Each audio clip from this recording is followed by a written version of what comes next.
Let's continue working on this vest together. Today I'm going to be continuing the assembly, attach the collar that I haven't even drafted yet, and then in the next video I'm going to finish it up with zipper and everything else. This is the current state of the vest. I already assembled this shoulder seam and this side seam to put those two details on. So let's talk you through how I'm going to do it on the other side. I have very wide seam allowances on the side seam, so all of this is seam allowance, so I can potentially let it out in the future. And because of that, both sides already got overlocked, so when I sew them together, I have them overlocked separately, so I have to seam rip less if I ever do let this out in the future. Whereas on the shoulder seam, very simple. I just did stitch to close it, overlock stitch, and then I might actually also top stitch it on the other side.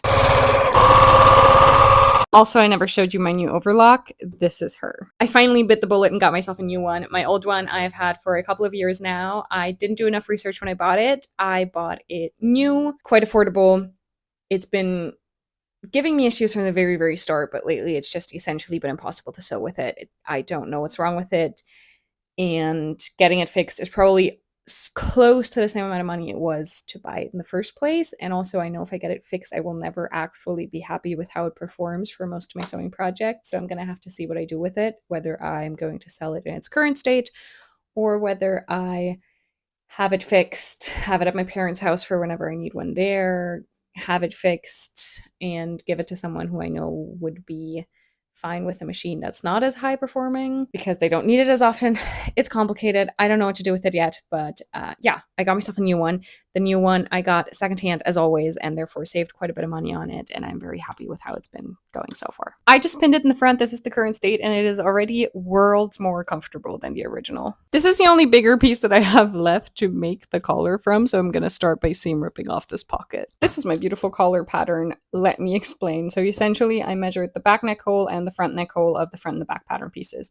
The back neck hole was 9 centimeters, so I just did 9 centimeters straight, and then the front neck hole was 11.5, so I did a curve 11.5 that kind of gets more aggressive towards the end, and then I held it around my neck and it was too tight at the top, so I decided, all right, I'm going to make the curve less aggressive. So I slashed and spread, making sure to do that at the top, because that bottom edge is the one we measured. That needs to stay the same. The top can be whatever we want it to be. Believe me or not, I managed to cut out 4 pieces. I stitched them in the back neck. I could have done 2, but I didn't have enough fabric for that, so no, I could not have. I closed the top right sides together, folded it over. Usually I would now stitch this to the inside and then top stitch on the outside to make it nice and pretty. But we have a zipper to install, so instead we're going to stitch one of these edges to the outside of the vest. And in the next video, I will attach